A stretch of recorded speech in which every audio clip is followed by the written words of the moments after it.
5 മക്കളുള്ള വിധവയായ ഈ ഉമ്മ ഈ വെള്ളം കൊണ്ട് എങ്ങോട്ടാ പോകണമെന്നറിയോ? ഇതൊരു വലിയ കഥയാണ് കേട്ടോ. 60 കൊല്ലങ്ങളായിട്ടുള്ള അവരുടെ സ്വപ്നത്തിലേക്ക് വെള്ളമൊഴിക്കാനാണ് അവർ ഈ പോയിക്കൊണ്ടിരിക്കുന്നത്. ഞാൻ മുമ്പ് ഇവരെ പരിചയപ്പെടുത്തിയത് ഓർക്കുന്നുണ്ടോ? കാറ്റിലും മഴയിലും ഒരു അടച്ചുറപ്പും ഇല്ലാതെ മൂർഖൻ പാമ്പുകളുടെയും ഇഴജന്തുക്കളുടെയൊക്കെ അടുത്ത് ഗതികെട്ട് ഉറങ്ങേണ്ടി വന്നിരുന്ന ഈ ഒരു ഉമ്മ പഴയ സാരികളും തുണികളും ഷീറ്റും ഒക്കെ വെച്ച് മറിച്ചിട്ടാണ് കേട്ടോ ഇവർ രാത്രിയൊക്കെ ഈ വീട്ടിൽ താമസിച്ചുകൊണ്ടിരുന്നത്. ഇതേ ഇപ്പോൾ ഒരു സന്തോഷ വാർത്തയുണ്ട്. അവരുടെ ആ ഒരു സ്വപ്നങ്ങളിലേക്ക് നമ്മളിത് ഇറങ്ങി ചെന്നിരിക്കുകയാണ്.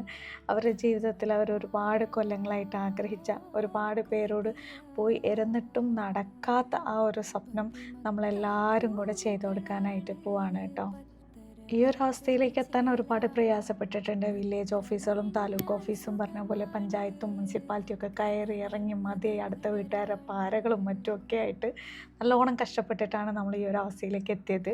അങ്ങനെ ലാസ്റ്റ് തറയൊക്കെ ഇട്ട് വീടൊക്കെ കെട്ടി ലിൻഡൽ വാർപ്പൊക്കെ കഴിഞ്ഞ് ഇപ്പോൾ മെയിൻ വാർപ്പിൻ്റെ അടുത്ത് എത്തി നിൽക്കുകയാണ്.